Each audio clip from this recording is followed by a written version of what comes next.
This time last week, the focus was on labor and all of the challenges that companies face in finding workers right now to meet demand. And while that's certainly still an issue, restaurants are now facing down a scenario in which COVID cases are rising in certain parts of the country, potentially threatening business at a time when things are going really well. Data from Black Box last week showed sales and traffic trends still seeing gains over last year. Comp sales were up 25.4%, comp traffic up nearly 19% for the week ended July 11.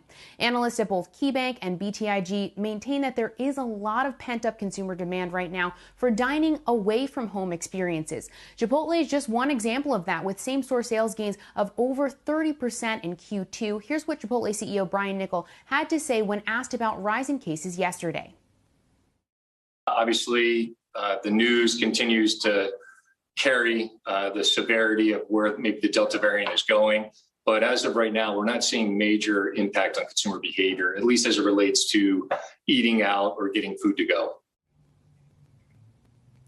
Restaurants have learned to operate in both restricted and fully open environments. Pete Saleh at BTIG told me that the QSR and fast food brands will once again be well positioned if we enter that scenario, as they performed best in 2020 under those restricted conditions. Now, the casual names that have been doing really well, like Darden, Brinker, Red Robin, and Bloomin' Brands, would be at greater risk of losing some of those dine-in customers for business. Another thing to think about here on the independent restaurant side is government aid. The PPP and the Restaurant Revitalization Fund are both closed. Industry advocates have maintained that the $26 billion in the RRF was not enough to float the entire industry. It remains to be seen if more help will be on the way.